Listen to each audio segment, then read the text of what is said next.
आइए जानते हैं एमपी विधानसभा चुनाव 2023 में राजगढ़ जिले की 5 विधानसभा सीटों का एग्जिट पोल।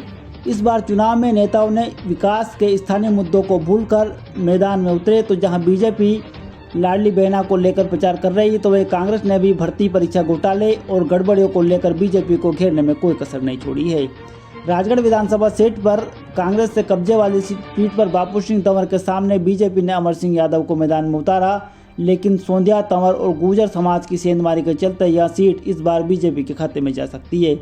तो वहीं खिलचीपुर की बात करें तो जिले के पूर्व ऊर्जा मंत्री रहे प्रियव्रत सिंह खिलची मैदान में कांग्रेस से, तो उनके सामने भाजपा ने हजारीलाल दांगी को उतारा है, जो कि दांगी वोटों के बाहुल्य क्षेत्र से है, जो इस बार कड़ी टक्कर में रहेंगे और जिले की सबसे चर्चित और हॉट सीट भी यही है।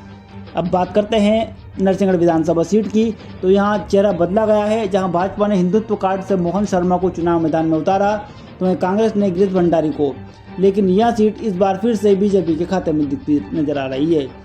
बात करते हैं ब्यावरा विधानसभा सीट की, तो यहाँ दूसरी बार बीजेपी से नारायण सिंह परमार है, तो उनके सामने साहब छवि और जमीनी नेता पुरुषोत्तम दांगी भी उनके सामने है, जहाँ कड़ा मुकाबला रहेगा।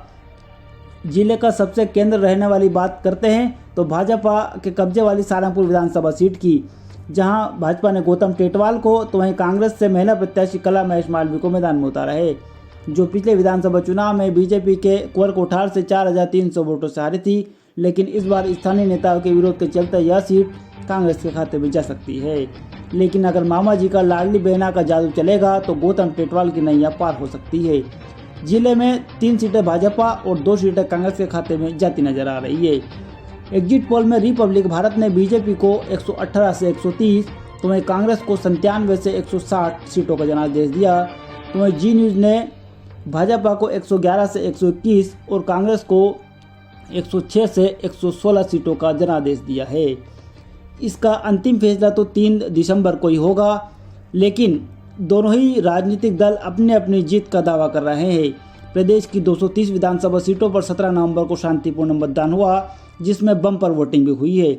नेता एग्जिट पोल से अंदाजा लगा रहे हैं। राजगढ़ की 5 विधानसभा सीटों के एग्जिट पोल में बीजेपी को 3 और कांग्रेस को 2 सीटों का जनादेश मिल सकता है। सत्ता का ऊंट किस करवट बैठेगा, इसका अभी फिलहाल अंदाजा नहीं लगाया जा सकता, लेकिन कई सीटों पर कांटों की टक्कर को देखते हुए इस बार फिर भी भाजपा की सरकार बनती दिखाई दे रही है। अब इंतजार करना होगा 3 दिसंबर का, क्योंकि सभी राजनीतिक दलों ने एड़ी से चोटी तक की ताकत लगाकर अपनी अपनी जीत के लिए मतदाताओं को लुभाने के लिए किसी प्रकार की कोई कसर नहीं छोड़ी है। आशीर्वाद दे दीजिए।